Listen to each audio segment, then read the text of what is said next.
నమస్తే, welcome to our channel. నేను విశాల్ని. జొన్నలగడ్డ శ్రీనివాస్ గారు ఉన్నారు. వారిని అడిగే విషయాలని తెలుసుకునే ప్రయత్నం చేద్దాం. నమస్కారం సార్. నమస్కారం సార్, ఇటు తెలంగాణలో చూసుకుంటే ఫోన్ ట్యాపింగ్ ఒకటి హాట్ టాపిక్ నడుస్తుంది. మరి ఇటు ఏపీలో చూసుకుంటే లిక్కర్ స్కామ్ సంబంధించి హాట్ టాపిక్ నడుస్తుంది. మనం చూస్తాను. అసలు దీన్ని ఎలా చూడాలి సార్? అసలు టేక్ డైవర్షన్ పాలిటిక్స్ అని ఇప్పుడున్న రాజకీయాల్లో అది ఒక ట్రెండ్. ఆ ట్రెండ్ని ఇప్పుడు ఫాలో అవుతున్నారు వీళ్ళు.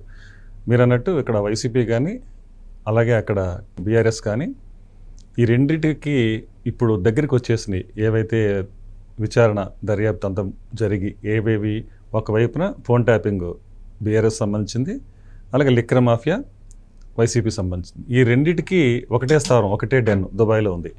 ఆ డెన్ను పెట్టుకుని ఆ డెన్లో నుంచి కార్యకలాపాలన్నీ నడిచాయి అని విషయం ఇప్పుడు ఎప్పుడైతే మళ్ళీ తెరపైకి వచ్చిందో గత 4-5 రోజులుగా అక్కడి నుంచి రెండు పార్టీలోనూ గుబులు మొదలైంది. అంటే రెండింటి మీద దర్యాప్తు అంటే ఏకకాలంలో జరుగుతున్నట్టే లెక్క. అందువల్ల ఏమైందంటే రెండింటికి లింక్ అవుతున్నాయి. అంటే లిక్కర్ మాఫియాకి సంబంధించిన విషయాలు కానీ ఫోన్ ట్యాపింగ్ కానీ ఒకటే చోట ఇవన్నీ కార్యకలాపాలు జరగడం వల్ల సిట్కి దర్యాప్తులో ఇవి కూడా వెలుగులోకి వస్తున్నాయి. ఏది ఫోన్ ట్యాపింగ్ విషయాలకు సంబంధించినవి కూడా కొంత వెలుగులోకి వస్తున్నాయి, సమాచారం వస్తుంది.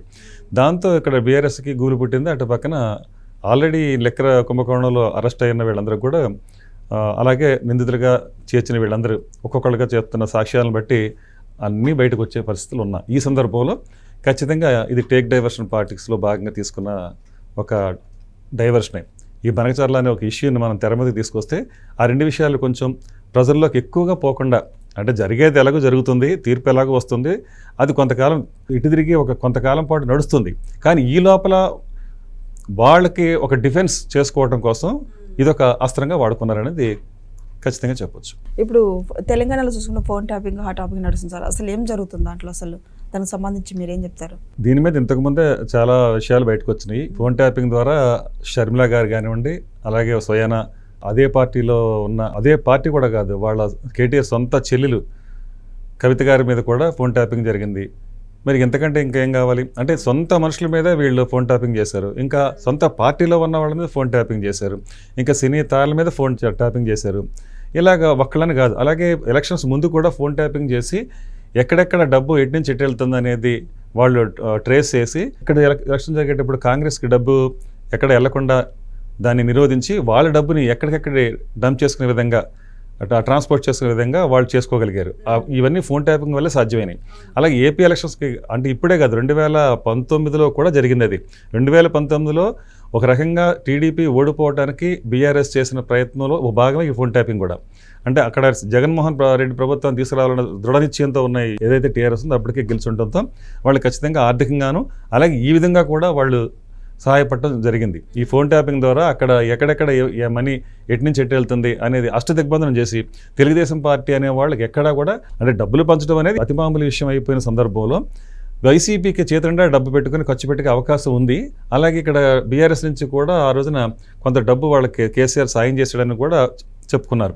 సో దీన్ని బట్టి ఈ విధంగా రెండు బీఆర్ఎస్ వైసీపీ ఇద్దరు కుమ్మక్కై చాలా దురాఘాతాలు చేశాయి.